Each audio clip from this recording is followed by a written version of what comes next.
Hola, lovers del derecho. Eh, Estamos observando espeluznados y espeluznadas lo que está ocurriendo en estos últimos días con respecto a la ilegítima invasión de Ucrania por parte de Rusia. Es algo que nos parecía impensable en pleno siglo XXI y que parece ser ha pillado desprevenidos a todos los mandatarios, líderes, organizaciones internacionales que podían presumir, pero no ha sido así, que este despropósito que tanto daño está causando a las personas, a las familias, a los ciudadanos y a las ciudadanas de Ucrania, esté ocurriendo. Tras escuchar a muchos tertulianos, tertulianas, analizar el porqué de esta situación, el por qué Vladimir Putin ha tomado la decisión unilateral de invadir militarmente a un territorio soberano, después de todo lo que hemos escuchado, no sabemos muy bien cuál es el objeto de todo esto, pero sí quiero poner en contexto lo que ocurrió después de la Segunda Guerra Mundial. Tras las devastadoras consecuencias que tuvieron las guerras en el siglo XX y especialmente después de la Segunda Guerra Mundial, los países, sobre todo los países de Europa y Estados Unidos, tomaron decisiones al respecto. Tras las grandes tragedias acaecidas tras la violación de los derechos humanos que se pusieron de manifiesto después de la Segunda Guerra Mundial, las consecuencias económicas tan impresionantes, como he dicho, provocaron que naciesen organizaciones y una de ellas fue la Organización de Naciones Unidas, que se creó en 1945. Uno de sus objetivos era mantener la paz y la democracia a nivel internacional. Y para ello contaba con diferentes órganos, entre ellos el Consejo de Seguridad. Actualmente forman parte de la Organización de Naciones Unidas 193 países, entre ellos Rusia, que heredó esta posición tras desaparecer la Unión de Repúblicas Soviéticas. En otro anhelo de mantener la paz y de reconstruir todo lo que se había destruido en estas guerras, especialmente, vuelvo a decir, después de la finalización de la Segunda Guerra Mundial en 1945, la Unión Europea se pone en marcha.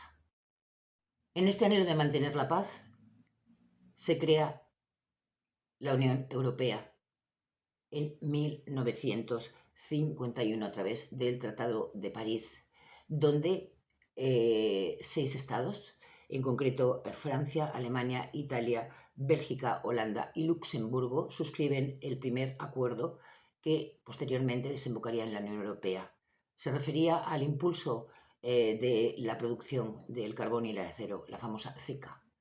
Posteriormente, en 1991, se convirtió en la Unión Europea a través del Tratado de Maastricht, donde se ejercieron y concluyeron acciones para reforzar la seguridad, la justicia, la libertad y el libre tránsito de los ciudadanos y ciudadanas europeas. De igual manera, se constituyó el Consejo de Europa. El Consejo de Europa tenía como fin preservar los derechos humanos, garantizar la democracia, garantizar la dignidad de las personas y este organismo, al mismo tiempo que la Unión Europea, perseguía evitar las barbaries que se produjeron durante las dos guerras mundiales. Asimismo, como consecuencia del nacimiento de Naciones Unidas, posteriormente se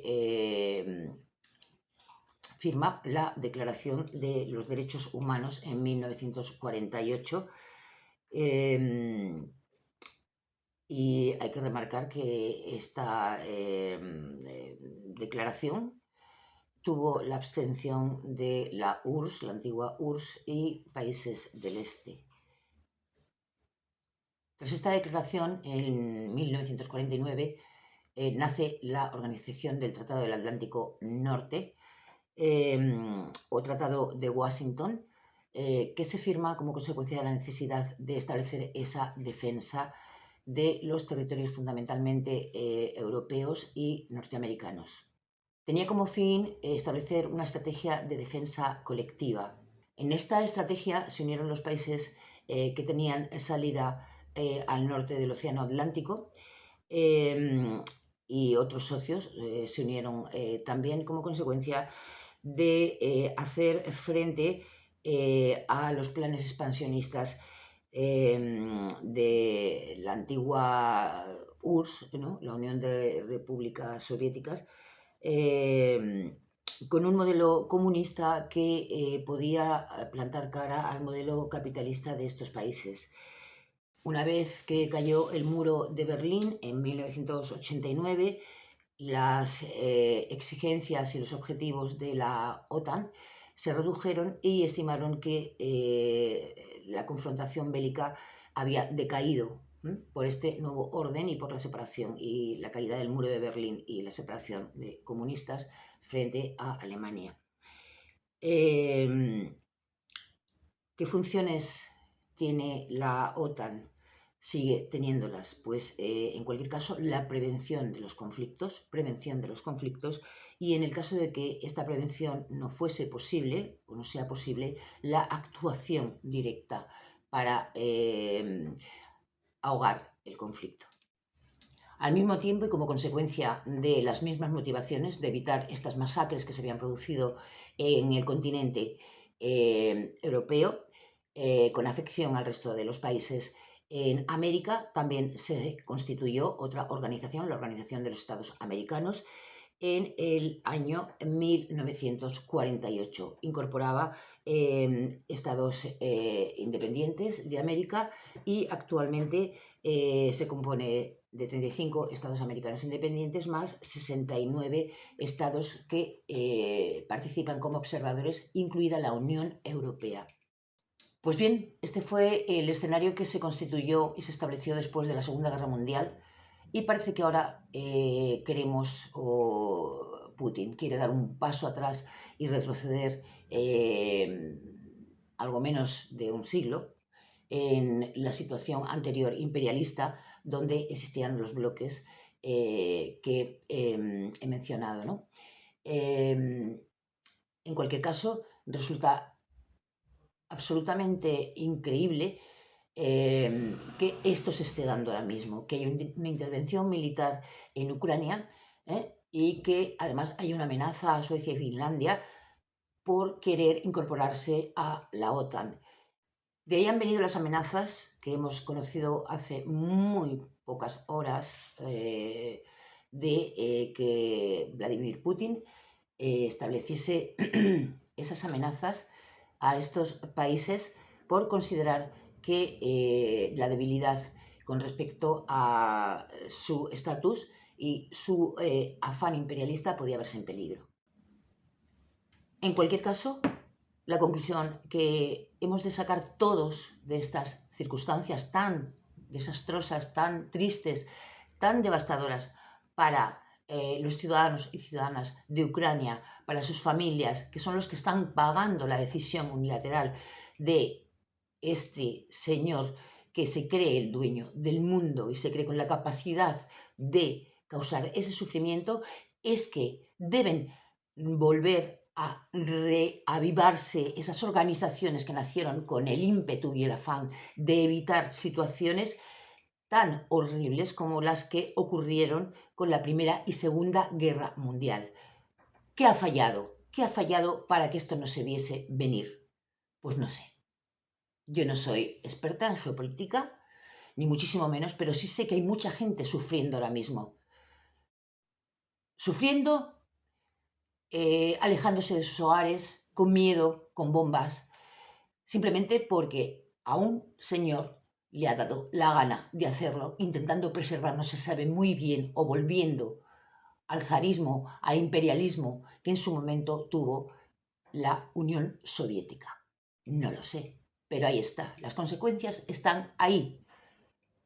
Y todas estas organizaciones que he mencionado, han sido incapaces de prever lo que está sucediendo. Y más allá de eso, esperemos que estas organizaciones, sus mandatarios, que están ahí para preservar el bien de la ciudadanía, sean capaces de prever lo que va a ocurrir, porque es impredecible, pero sí es cierto que hay que tomar medidas importantes para que esto no continúe.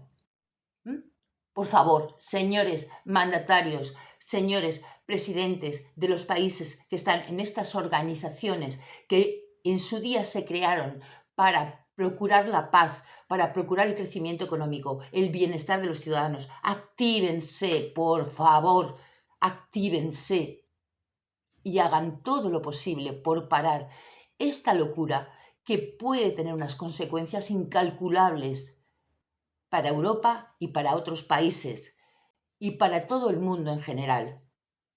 Y dicho esto, está ocurriendo en Ucrania, pero no me olvido de todos los conflictos bélicos que al final, a pesar de todo, no han parado y siguen causando el sufrimiento de la gente. Porque si bien es cierto que las decisiones se toman en grandes despachos con mandatarios que tienen poder, al final las malas decisiones las paga el pueblo, las paga gente inocente, las pagan los ciudadanos y las ciudadanas y sus familias, en todos los sentidos, en sus carnes, en sus vidas, en su economía. Hago un llamamiento para que, por favor, se tomen las medidas adecuadas sin que tiemble la mano para que esta actitud de Putin decaiga y nos devuelva la tranquilidad a todos y a todas y permitan a todos los ciudadanos y ciudadanas estar tranquilos. Y por último, apuntar que existe un estatuto del refugiado, que se firmó en 1951, donde se recogen las medidas y protocolos que hay que ejercer cuando está ocurriendo lo que ahora está ocurriendo. Hay que dar ayuda a todos los refugiados de Ucrania que están huyendo despavoridos hacia otros países cercanos que les están acogiendo. Tenemos la obligación, todos los países firmantes de esa Convención del Refugiado, de establecer los protocolos para ayudarles y darles el bienestar como consecuencia de la injusta situación que están viviendo, sin saber muy bien cuál es el objeto. Nos vemos en la próxima.